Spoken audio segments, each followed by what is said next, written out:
Fala galera que assiste o canal, meu nome é Ricardo. Se você quer de fato assumir o controle das suas finanças, clica no primeiro link da descrição.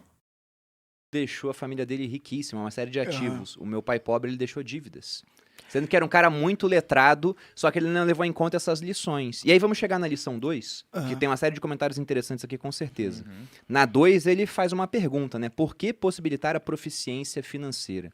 E apenas mostrando o que essa lição né, é o cerne dela, ele começa abordando a seguinte questão, que não importa quanto dinheiro você faz, mas quanto você conserva. E quando eu comecei a ler esse capítulo, eu falei, eu discordo disso, pô. Lógico que importa quanto dinheiro você faz. Só que ele começou a dar uma série de exemplos de pessoas que fizeram muito dinheiro ao longo da vida e que no final não tinham mais nada. Ele até cita uma reunião que teve em 1923. Ele cita um monte de gente que estava na reunião. Caras que eram investidores da Bolsa famosíssimos, né? O Jesse Livermore, que aparece nos Axiomas de Zurich, que ele aparece lá no Reminiscências de Especulador da Bolsa. Um monte de CEO de empresa. E ele fala que nos 10 anos seguintes, tantos morreram, tantos se suicidaram, tantos foram presos.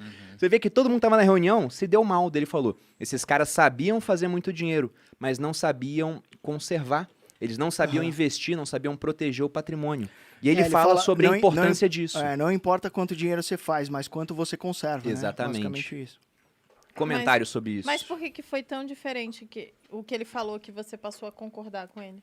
Não, porque logo no começo eu pensei, lógico que importa quanto dinheiro você Sim. faz. Quem faz pouco dinheiro vai demorar muito mais para Sim. chegar lá. Só que ele quis ressaltar que se você faz muito dinheiro, Tá. isso não é garantia de que você vai chegar lá. Eu Se tenho você uma, não eu tenho uma souber história da conservar minha o dinheiro vida que você fez. que eu acho que Por favor. denota muito sobre isso. Como eu disse, o meu pai trampou 30 anos na mesma empresa, que hoje é a Braskem, inclusive. Meu pai é engenheiro químico, trampou 30 anos, e o meu pai ele sempre foi muito bom num negócio chamado subtração, que é muito simples. Quanto você ganha, menos quanto que você gasta, é o tanto que você investe. E ele não sabia nada sobre contabilidade, sobre Ele só dinheiro. respeitava isso. Ele só respeitava uma simples subtração, cara. Então, eu lembro que meu pai chegava bem tarde em casa, então, por volta de 8 ou 9 horas da noite. Ele saía da atual Braskem, vinha para casa, e ele abriu um programa chamado Quicken. Vocês lembram desse programa? Eu nem usei. É o primeiro software de você elencar gastos que existiu. É um software gringo, meu pai muito nerd, baixou lá. Weekend? Quicken, da Microsoft. Quicken, mesmo, cara? Isso em 1999, assim.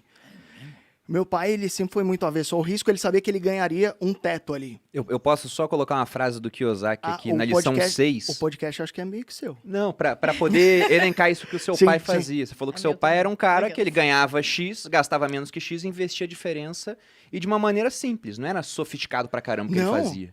O Kiyosaki, ele fala aqui, tudo que você precisa para alcançar o sucesso financeiro é matemática simples e bom senso. É, É isso. pra ele era muito simples. Ele sabia que ele tinha um lugar que ele poderia exercer na empresa dele lá.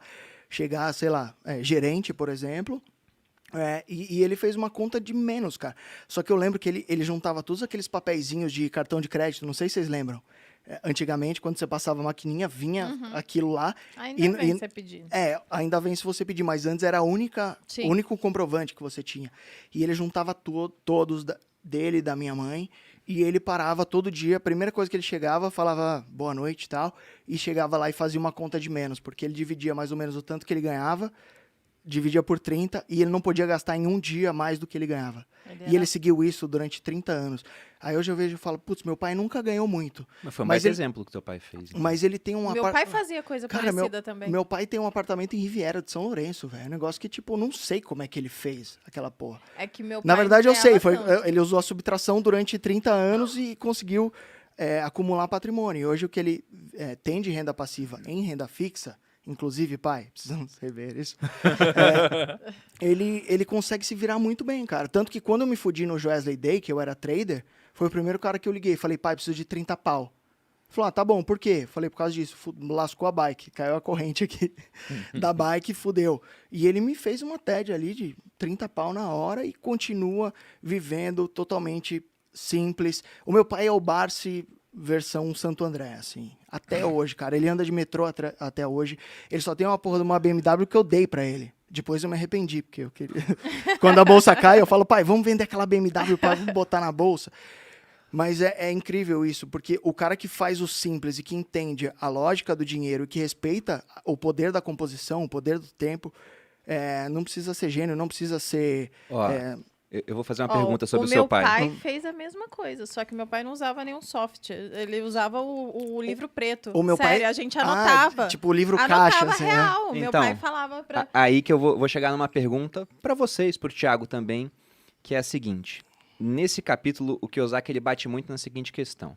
Tem até uma frase aqui. Se o seu padrão for gastar tudo que ganha, o mais provável é que um aumento de renda resulte apenas em mais despesas. Sim. Então você pega pessoas que não Muito têm bom. essa disciplina e esse arquivo mental de, olha, tem que gastar menos do que ganha, poupar para investir a diferença. Se dá muito dinheiro na mão delas, você pode dar quanto dinheiro quiser, elas não vão conservar esse dinheiro, não vão ter patrimônio, só vão gastar tudo. É o que acontece com boa parte das pessoas que ganham loterias. Sim. Você pega 5 anos depois, o cara geralmente ele gasta quase tudo até que só sobre na mão dele o dinheiro que ele tá pronto para lidar. Que às vezes é quase nada ou até negativo pro cara que acha que é normal ter dívida. Agora, se eu pegasse um caminhão de dinheiro e desse na mão do teu pai, ele ia Nossa fazer a mesma Senhora. coisa que ele fez, ele ia conseguir manter aquele patrimônio. E a mesma coisa com o com seu. meu pai. E aí tem uma hora muito interessante que ele fala o seguinte, a importância dessa lição da proficiência financeira é que ele fala, você quer construir um prédio, por exemplo, um Empire State. Para você construir um prédio, um arranha-céu, igual ao Empire State Building, você tem que primeiro cavar muito nas bases, né? Tem que fazer uma fundação sólida. Sim. Aí você pode ter um prédio grande. O que boa parte das pessoas tenta fazer na vida é o seguinte. Fundação de 15 centímetros, não é? Exatamente. Elas aprendem que, por exemplo, tem que empreender. O cara não tem educação financeira nenhuma. A fundação dele é 15 centímetros de concreto acima do chão. Aí ele constrói uma casa, tudo bem. Uma casinha sustenta. Você tenta começar a construir um prédio, não vai virar o Empire State Building, vai Vai tombar, vai virar uma torre de Pisa, na melhor hipótese, né? Porque ela pode simplesmente desabar. Então ele fala, educação financeira tem que estar na base. Porque com essa base, aí sim você consegue construir grandes prédios. Excelente, cara. E eu acho que